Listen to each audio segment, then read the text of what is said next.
On commence ce premier webinaire Plan de Co sur la bordure route. Je vous présente Florian qui sera avec moi aujourd'hui. C'est notre responsable grand compte et prescription au niveau national. Bonjour tout le monde.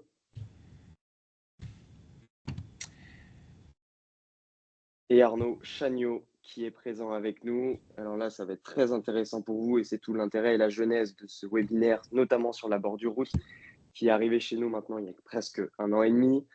Il va pouvoir vous expliquer aussi techniquement parce qu'il a un bagage technique, conducteur de travaux, VRD et paysage, qui donc nous permet d'avoir un réel retour terrain, en plus de nos clients bien évidemment. Donc ça va être très intéressant cette discussion. Merci Florian. Merci à vous d'être présent ce matin pour suivre ce premier webinaire. Soyez indulgents, hein, c'est le premier. On fait de notre mieux. Le sujet aujourd'hui, ça va être de simplifier les travaux de voirie en urbain et autour avec une des solutions Plan de Co. Donc on va commencer par vous présenter Plan de Co pour ceux qui ne nous connaissent pas. Florian. Tout à fait.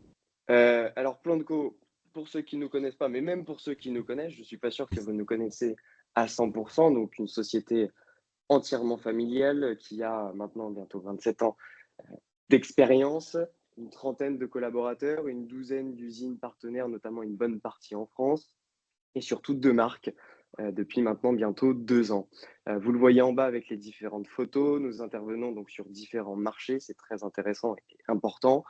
On passe donc de la plantation, de l'accessoire de plantation, en passant par de l'aménagement extérieur de jardin jusqu'à de l'aménagement urbain en voirie, pour aller même jusqu'à de la VRD, protection des réseaux notamment, et même travailler sur des solutions de voirie, qui est donc le sujet aujourd'hui. Donc un panel de fournitures qui est très très large, sur lequel on accompagne des clients donc depuis 27 ans en France, mais aussi à l'export, avec un réseau de distribution et une force commerciale que vous reverrez en synthèse à la fin, qui est surtout là pour accompagner notamment sur la prescription et l'accompagnement dans chacun de vos projets, qu'ils soient petits ou gros.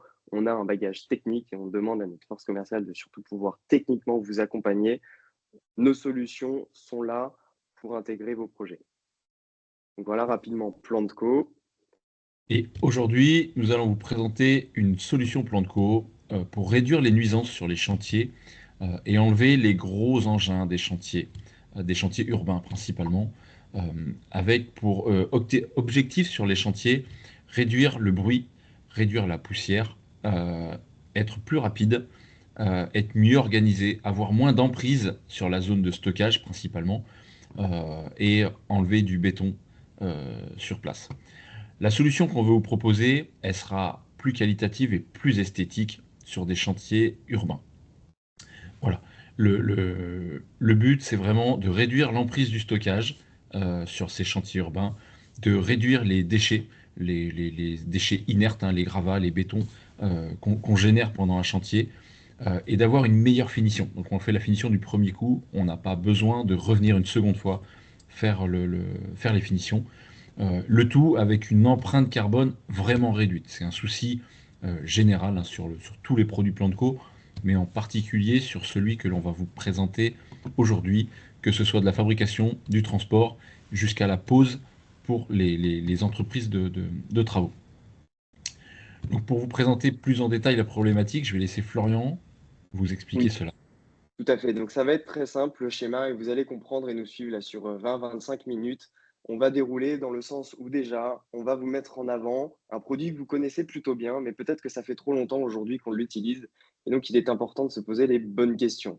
Donc, on va travailler sous format entonnoir, la genèse du béton, notamment des P1, P3 qu'Arnaud va vous présenter, dans son utilisation, dans sa technicité et dans sa finalité, pour ensuite vous présenter notre solution en deuxième partie, qui va vous venir à varianter sur tout un tas de sujets, pas juste le produit en tant que tel, mais surtout son alentour et son environnement macro et micro dans son usage. Je t'en prie, Arnaud. Voilà. Pourquoi elle est utilisée, cette bordure? Elle a deux fonctions. Elle va délimiter le revêtement de sol et elle va le maintenir dans le temps pour tenir le pavé en bordure, pour tenir la rive de l'enrobé. Voilà, c'est les deux seules utilisations de la bordure. C'est leurs deux seuls rôles à cette bordure. Historiquement est arrivée la bordure béton et elle a répondu à ses fonctions, bien répondu. Et aujourd'hui, elle est généralisée. On l'utilise pour tout, tout le temps. Euh, c'est un élément esthétique et structurant, la bordure. On en a besoin sur les aménagements et vous les premiers. Mais ça complique les travaux, en particulier quand on parle des petites bordures béton.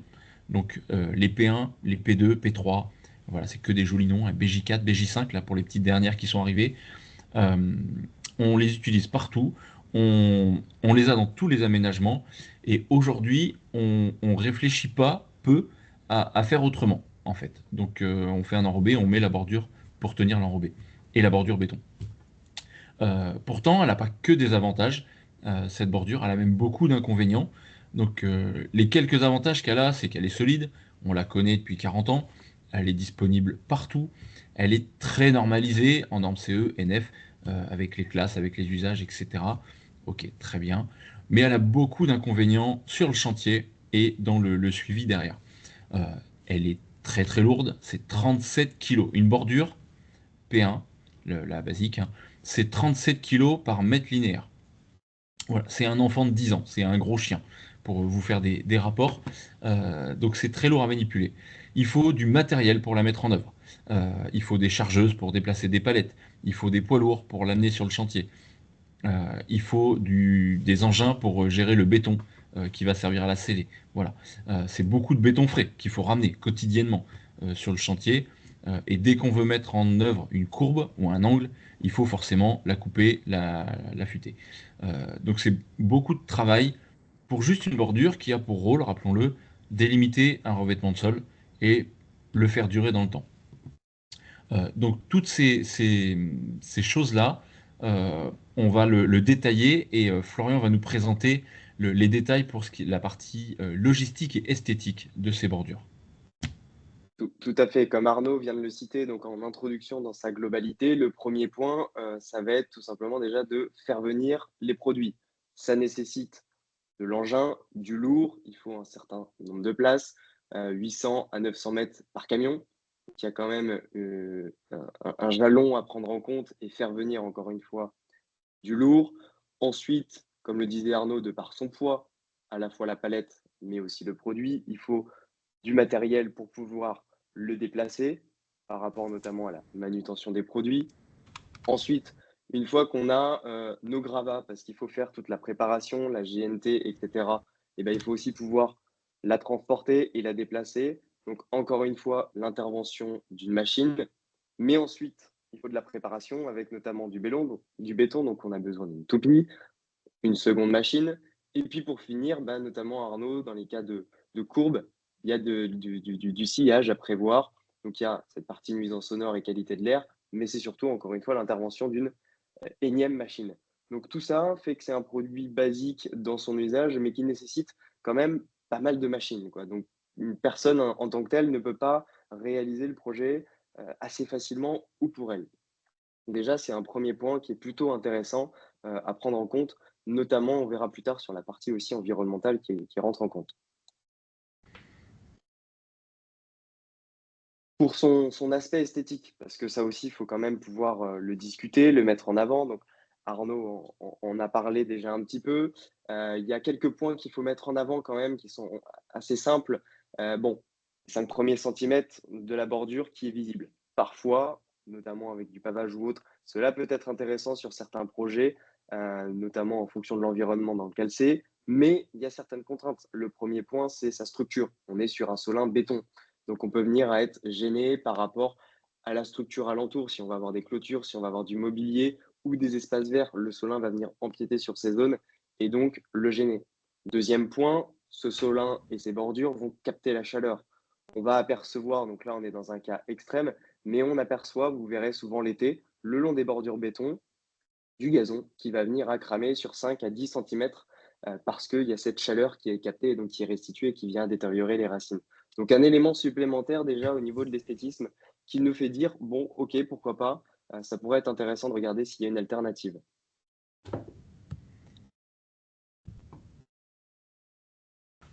Pour les coûts indirects, la bordure béton P1, on ne le regarde pas. parce que c'est rentré dans les usages du chantier. On pose de la P1, le chantier est organisé comme ça de base. Euh, Pourtant, il y a beaucoup de coûts d'entreprise qui ne sont pas pris en compte dans les chiffrages et qui pèsent sur la rentabilité des entreprises, bien sûr, mais même sur l'organisation du chantier et la structure même d'un chantier, hein. On prend l'exemple d'un chantier urbain, il y a une base vie qui est vite très grande parce qu'il faut stocker, il faut mettre en œuvre les bordures béton, P1. Donc tous ces coûts indirects, si on les liste et si on vous les présente, il y a par exemple l'immobilisation des engins lourds. C'est-à-dire que quand les bordures P1 arrivent sur le chantier, eh ben, il faut une chargeuse capable de décharger une palette qui fait 1 tonne 800. Donc c'est pas un petit engin. Et cet engin-là, il va servir peut-être tous les 2, tous les 3 jours pendant 1 heure. Sauf qu'il va rester sur le chantier. Donc il faut le stocker sur la base vie. Pour la mise en œuvre des bordures, on va faire appel très souvent à des équipes spécialisées. C'est soit de la sous-traitance, soit des équipes internes, mais il faut prévoir la coordination dans le planning, que ces équipes soient là sur le chantier à telle date et qu'elles aient fini à telle date, etc. Donc des fois, on fait un peu des petits pas puis des grands pas pour que sur le planning, on puisse caler ces équipes-là. On est dépendant de la météo puisque c'est des bordures qui sont scellées avec du béton frais. Donc s'il pleut trop, s'il fait trop froid, etc., on peut pas. Donc on bouge la ligne dans le planning et on fait encore bouger les prévisions. On va surconsommer de la GNT, du déblai, de l'inerte. C'est-à-dire que les bordures, elles sont relativement hautes, hein. La P1, elle fait 20 cm, la P2, elle fait 25 cm. Donc dès qu'on pose ces bordures, on, on va sous-entendre un décaissement déjà de 30 cm de profondeur, avant même de parler du revêtement de sol, qui a des fois est du béton et ne nécessite pas 30 cm de GNT dessous. Mais comme c'est une P2 qui fait 25, on va forcément décaisser à moins 30. C'est une P1, on va décaisser à moins 25, avant même de réfléchir. Donc tout ça, c'est du déblai qu'on va terrasser, c'est du déblai qu'on va évacuer par poids lourd, et c'est de la GNT de la grave non traitée, donc c'est du gravier inerte qu'on va compacter. Donc cette GNT, on va la rapporter en poids lourd et on va la remettre en œuvre avec des engins, des mini-pelles, des chargeuses, des dumpers, sur des quantités qui sont plus importantes, juste parce que la P1 elle est plus haute. Euh, on va ralentir les cadences des autres lots et les nôtres dans les VRD, parce qu'une fois que la bordure P1 elle est posée, on le fait très en amont dans le planning, pour deux raisons. Parce qu'il faut que le béton de scellement sèche et qu'il prenne, et il faut revenir une deuxième fois faire les joints de finition tout le tour, à chaque bordure. Donc on ne peut pas le faire au dernier moment, on le fait assez tôt dans le chantier, à peu près au milieu. Et une fois que ça c'est fait, tous les autres lots doivent éviter ces bordures neuves et finies qui sont sur le chantier. Donc structurellement, les lots espaces verts principalement, mais aussi les lots d'éclairage public, les lots de façade avec les nacelles, ils doivent jongler, faire des allers-retours, protéger ces bordures, parce que ces bordures béton sont déjà en place au milieu du chantier et qu'il faut jongler après avec. Et donc ça, c'est des cadences qui sont souvent pas pris en compte, mais qui sont de l'interaction du phasage de chantier qui complique beaucoup des choses qui pourraient être très simples. Euh, voilà, et la méthode, on en a parlé. Dans les autres coûts indirects, parce que ça c'est des coûts économiques, on a les coûts sociaux. Donc les ouvriers qui sont sur ces chantiers-là et qui vont poser ces bordures, on parle de plus en plus des TMS aujourd'hui pour les ouvriers, les troubles musculo-squelettiques, mais c'est encore plus vrai pour ces bordures béton. Je vous rappelle, elles font 40 kg du mètre linéaire, 37 kg pour le poids normé. Ça c'est pour 1 mètre. Donc quand vous en faites toute la journée, vous avez brassé des éléments qui font 30 kg, plus le béton de scellement. Et ça, toute la semaine, tous les mois, à des fois 4, 5, 10 ans de carrière, à poser des bordures. C'est des poids lourds qui sont dans la circulation, parce que c'est les poids lourds pour livrer la bordure, c'est les poids lourds pour livrer le béton de scellement, c'est les poids lourds des coûts indirects pour évacuer le gravat, pour ramener la GNT, etc. Donc c'est énormément de poids lourds, et là je ne vous parle bien que de la pose des bordures P1. C'est la poussière de silice. Alors de moins en moins, puisque maintenant tout le monde est équipé avec de l'eau pour le sciage, mais on voit encore ces nuages de poussière sortir de quelques chantiers, parce qu'il y a juste une coupe à faire vite fait. Sauf que c'est de la poussière de silice, aujourd'hui on le sait, extrêmement nocive sur les chantiers.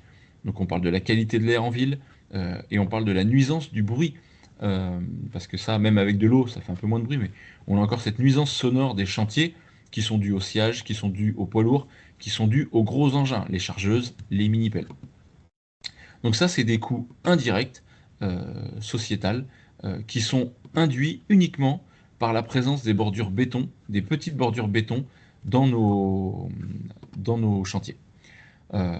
Aujourd'hui, nous pouvons éviter et remplacer ces petites bordures béton. Et Florian va vous expliquer la solution Planteco. Alors, bon, merci Arnaud. Je pense que là déjà, on a pu un peu plus cartographier et comprendre vraiment dans le détail les différentes contraintes finalement que l'on ne voit pas forcément directement lorsque l'on réalise un chiffrage d'un projet ou d'une étude, notamment comme l'a dit Arnaud en préambule, qui est lié à l'historique de ce produit. Nous, cette solution, c'est une alternative qu'on va voir, on va rentrer dans le détail un peu de la technique du produit et de son usage, mais qui déjà, comme on l'aperçoit là sur les quelques photos, à première vue, dans sa finalité, bah, reste très discrète. Ça déjà, c'est un premier point. Et ensuite, derrière, lorsque vous allez voir qu'on va rentrer dans le détail, vous allez vous rendre compte qu'on a pu développer tout un tas d'usinages qui vous permettent de travailler sur tous les inconvénients que l'on vient de détailler de la bordure route, que ce soit donc l'esthétisme, mais que ce soit au niveau des gains de pause et des temps de pause, la manutention, les stockages et même les coûts environnementaux. Donc là, on a vraiment une solution qui vient à s'intégrer et encore mieux que ça, on verra à la fin, c'est surtout des retours d'expérience parce que ça fait pas un an qu'on a ce produit-là, ça fait bientôt une quinzaine d'années et on a plein de chantiers en France et à l'export qui nous permettent de nous dire, ça y est, on a cette expérience et on est capable aujourd'hui de dire qu'à tel endroit, on peut proposer cette solution.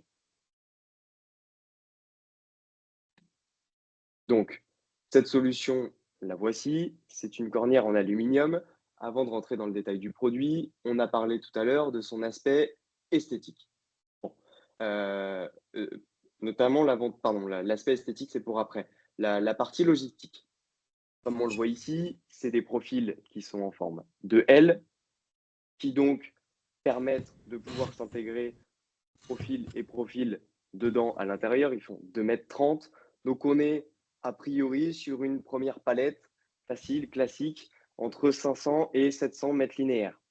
Vous vous rappelez tout à l'heure, la bordure béton, notamment la P1, il nous fallait un semis pour 800 mètres.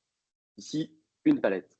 Donc déjà, il y a un vrai gain ici, que ce soit dans la facilité de l'usage du transport du produit, mais derrière aussi dans ses jalons, d'en faire venir moins de camions, etc.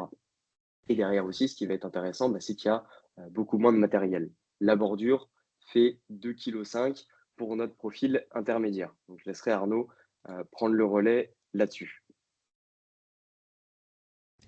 Sur la facilité de pose, c'est une bordure qui est très simple à la mise en œuvre, comme au transport. C'est-à-dire que bah, vous avez à peu près vu, ça se pose directement sur le fond de forme. On va juste mettre des fiches pour le calpinage, pour l'implantation des courbes de la limite du revêtement. Et derrière, sur cette implantation, on va venir poser la bordure route directement sur le fond de forme définitif. Donc on n'a pas fait un premier fond de forme de propreté pour poser les bordures. On fait directement notre fond de forme qui sera là pour le revêtement de sol, pour l'enrobé, pour le béton, pour le pavage.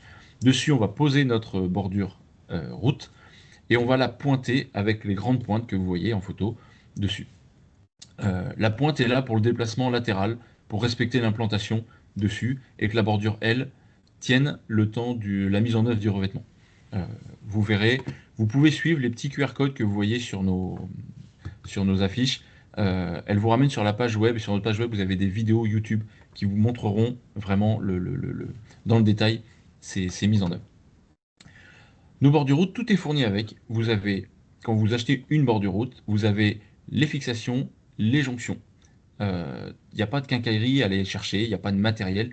Il faut juste un marteau pour la mettre en œuvre et c'est tout. Donc pas d'accessoires. Elle va surtout vous simplifier le phasage du chantier parce qu'elles arrivent à la fin des travaux et elles vont être mises en œuvre juste avant le revêtement final. Donc quand les travaux autour, quand les lots de coactivité sont déjà sur la fin eux aussi. C'est-à-dire que pendant le chantier, on n'a pas de bordure à protéger, on n'a pas de bordure à éviter et encore moins à contourner. On a juste un fond de forme préliminaire de chantier qui est déjà plus ou moins à la cote finie. Nos bordures vont s'adapter à chaque revêtement de sol. Donc à chaque revêtement de sol, on va mettre une hauteur différente. On verra dans le détail tout à l'heure. La pose, elle, s'en trouve évidemment beaucoup plus rapide. Il n'y a plus d'engins, il n'y a plus de logistique, on n'est plus influencé par la météo, puisqu'il n'y a plus de béton. Donc là, sur la pose, on est autour des 40 à 50 mètres linéaires à l'heure et par personne. Ce qui fait des moyennes de 300 à 400 mètres linéaires par jour, par personne. Donc quand on va poser les bords d'une piste cyclable, les alentours d'un parking, d'un aménagement quel qu'il soit, ils vont être 2 ou 3 personnes à le poser. Donc vous voyez, on fait rarement une journée entière de bordure route, parce qu'en fait on a fini le projet avant, ou à quelque chose près. Donc souvent on va avancer par phase, et ça se fait dans les temps masqués des travaux. Voilà. Et du coup, on va réduire tous les coûts indirects qu'on a présentés avant. Florian vous présente ce détail-là. Effectivement, on l'a vu tout à l'heure, euh, pas mal de coûts indirects listés, rentrer dans le détail. Là, effectivement, tous les gains que Arnaud a mis en avant, bon, on les retrouve ici sur la rapidité, la simplicité d'usage de transport, mais aussi de pause, qui vont nous permettre d'avoir et de réduire tous ces coûts indirects. Donc, Arnaud l'a expliqué, on a moins de terrassement, moins de déblais, donc moins d'engins. Le fond de forme se fait en une fois, sans intervention délicate entre les bordures finies. On n'a pas de risque de dégradation. On a donc très peu de frais, notamment au niveau de la protection. Effectivement, c'est un profil que l'on va transporter, poser directement, encore une fois très léger. Le phasage, encore plus rapide. La météo, Arnaud en a parlé tout à l'heure, là on peut intervenir et en tout cas poser les profils et faire la structure avant le couler la structure à n'importe quel moment de la journée et en fonction de la météo, pas de Solin en périphérie. Là, comme on le voit, effectivement, le Solin aurait été très compliqué à travailler par rapport à la structure alentour, notamment les pierres que l'on aperçoit sur la photo, et puis pas de joint à faire. Donc tout ça fait qu'en fait, on va avoir un réel gain de temps et dans votre coût global de projet dont on va parler après, c'est là où pour vous, ça va être vraiment intéressant et notamment parfois permettre sur quelques centaines de mètres, voire quelques kilomètres, de gagner du temps sur le rendu final de votre projet. On va parler, parce que c'est de plus en plus important, et maintenant on y est, sur l'empreinte carbone. On a une très forte réduction de l'empreinte carbone comparée à nos bordures P1. Sur le transport, évidemment, 95% en moins. Sur un camion, un semi, on s'était amusé à faire le calcul, on est autour des 20 km dans un semi. Donc c'est voilà, par rapport aux 800 mètres de la bordure béton. La matière première est moins impactante au niveau carbone et son transport aussi. Donc sur les calculs globaux que l'on a entre une bordure P1 et notre bordure route, on est à moins 52% d'empreinte carbone sur la fabrication et le transport chantier. Donc on a encore la pause à calculer, on a encore d'autres détails, hein, c'est pour ça qu'on n'a pas les chiffres définitifs, mais on est vraiment sur cet ordre d'idées-là. Euh, donc reste à comparer aussi les économies faites sur la mise en œuvre de ça. Euh, il y a aussi tout le coût environnemental qui est plus difficile à chiffrer parce qu'il est très diffus, mais on n'a plus de béton sur le chantier pour ces bordures. On n'a plus le gros matériel, même s'il est inactif, il est quand même présent, on l'a déplacé pour ça. On n'a plus les poussières de silice, c'est conçu et c'est fabriqué en France, c'est-à-dire que la bordure route telle qu'on vous la présente aujourd'hui, elle est extrudée en France et elle est usinée en France, distribuée en France. Voilà, vous avez vraiment du Made in France ici. Notre aluminium est issu, donc il y a une partie qui vient du recyclage, et c'est ce sourcing de recyclage qui vient aussi en France, et on a une partie qui vient de l'Europe, mais on a déjà de l'alu recyclé là-dedans, sur notre bordure route. Un autre avantage qu'on a découvert en discutant avec nos entreprises VRD de pause et paysagistes, hein, on accompagne ces bordures routes la féminisation des métiers du BTP, puisque vous imaginez bien que sur le chantier, les femmes préfèrent poser ça. Donc on est à 900 grammes du mètre linéaire plutôt qu'une bordure P1 à 37 kg. Donc on le dit en rigolant parce que les hommes aussi hein, sont ravis de poser ça plutôt que de poser les bordures. Mais c'est un argument qui nous a été ramené par les entreprises. C'était voilà. Reste une question importante en suspens, et Florian va se faire un plaisir d'y répondre. C'est le coût économique de cette bordure. Oui, alors effectivement, Berthier Arnault, il faut aussi à un moment donné mettre le doigt dedans et j'ai pas encore regardé. Je lui dis peut-être que déjà il y a quelques questions, donc j'en profite, hein, n'hésitez pas à réagir, dans notre QR questions-réponses. Avec quelques questions, on y répondra à la fin. Forcément, au bout d'un moment, vous allez nous la poser ou c'est peut-être déjà fait. Combien ça coûte? Alors déjà, moi j'ai une première réponse, à est-ce que l'aluminium coûte plus cher donc versus les bordures précédentes que l'on a vues? Oui et non. Donc oui, l'aluminium coûte plus cher dans sa fourniture, bien évidemment, hein, ça vous vous en doutez, mais par contre, elle coûte moins cher dans sa mise en œuvre. Et c'est là où vous avez l'intérêt de tout ce qu'on vient de vous mettre en avant. Ce n'est pas juste la solution en tant que telle, c'est dans son coût global. La main-d'œuvre, la fourniture et tout ce qu'il y a autour, notamment le matériel. Et là, quand on prend en compte tous ces éléments, et ben en fait, on en vient un petit peu, lorsque l'on schématise, alors là, c'était pour vous donner un ordre d'idée, Arnaud va essayer de vous l'expliquer un petit peu, sur des coûts qui sont quasi équivalents, voire parfois même un peu plus intéressants dans votre coût global du projet. Voilà. On a fait un petit tableau pour essayer de vous présenter ça avec des chiffres. Euh, on a contacté des entreprises de VRD qui travaillent déjà avec nous pour prendre l'exemple de la route 50. C'est notre best-seller, celle qui est utilisée pour les enrobés. Donc eux, ils ont des ordres de coût, hein, parce que ça fait un moment qu'ils l'utilisent. Euh, et on leur a demandé de chiffrer les deux P1 route. Donc on est parti sur un chantier. La base, c'est 100 mètres linéaires de long, 1 mètre de large, et il y a une bordure sur un seul côté.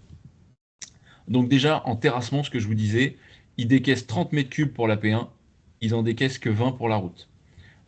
Ils vont mettre 10 cubes de GNT, de grave, sur la bordure P1, et ben on va pas en mettre en fait en préliminaire sur la bordure route, il n'y a pas de GNT en préliminaire sur la route. On va faire directement le revêtement, le fond de forme définitif. Donc on va le faire qu'une seule fois, qui est le même coût du coup. On part sur 20 centimètres là sur la piste cyclable, donc effectivement c'est la même pour la P1 que sur la route.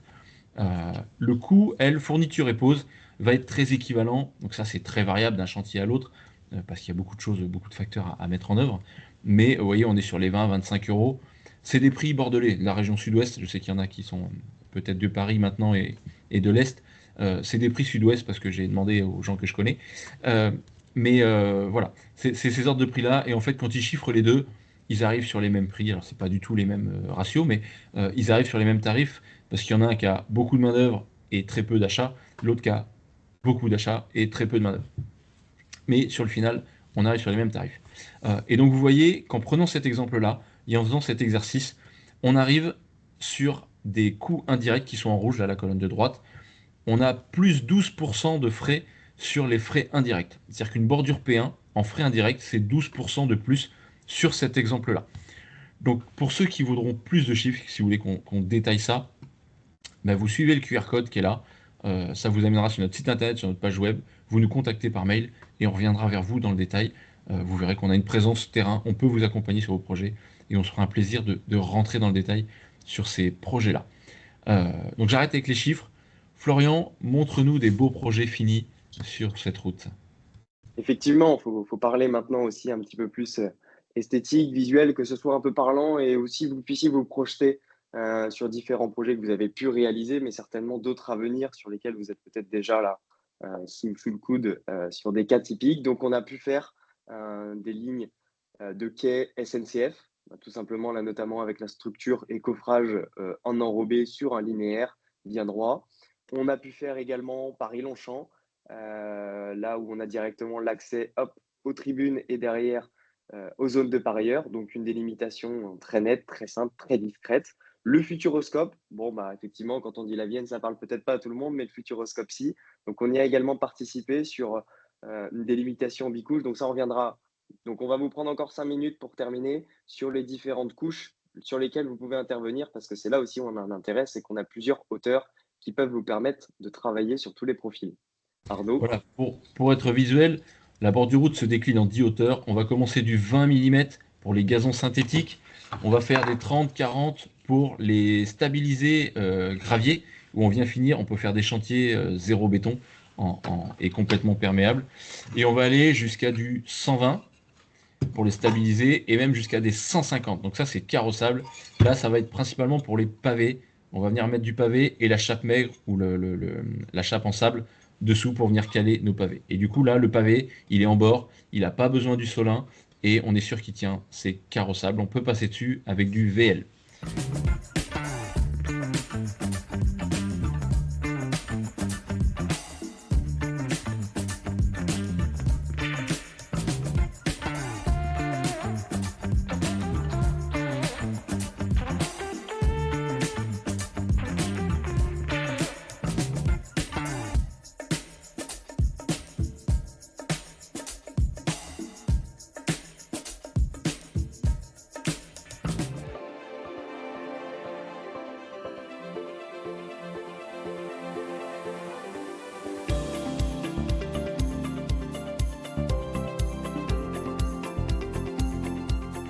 Donc voilà très rapidement pour les usages. La route a vraiment une fonction structurelle là-dessus et esthétique, hein, bien sûr, parce que en finition, on voit principalement le liseré alu, forte épaisseur dessus. Au niveau de la face vue, on va rester sur des 1/4 de hauteur pour avoir quand même un maintien. Et ça permet d'avoir rapidement plusieurs centimètres de face vue avec une finition aluminium.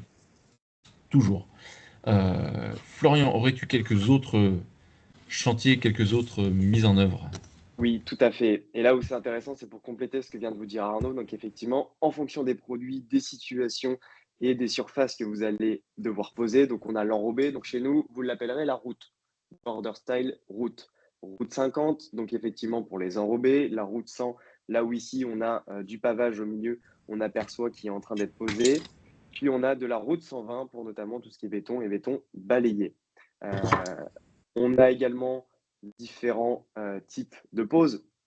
Pourquoi? Parce que c'est un profil qui est en aluminium, donc qui travaille forcément naturellement très très bien sur de la ligne droite, là comme vous a montré sur des quais SNCF ou bon, différents types de chantiers, mais on l'a également aussi sur de la courbe. Et oui, c'est un produit en aluminium donc qui, par définition, se travaille très facilement. Et là, on n'a aucune machine, c'est fait à la main. On a des vidéos, si vous avez besoin, n'hésitez pas à nous en demander.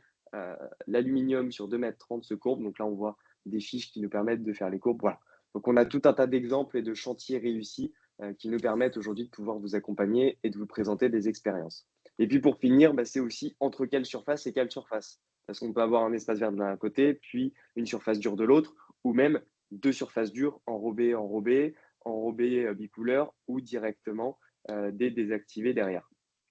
Et puis même des revêtements souples, comme je vous ai dit, donc des espaces verts déstabilisés versus des enrobés, des bétons balayés.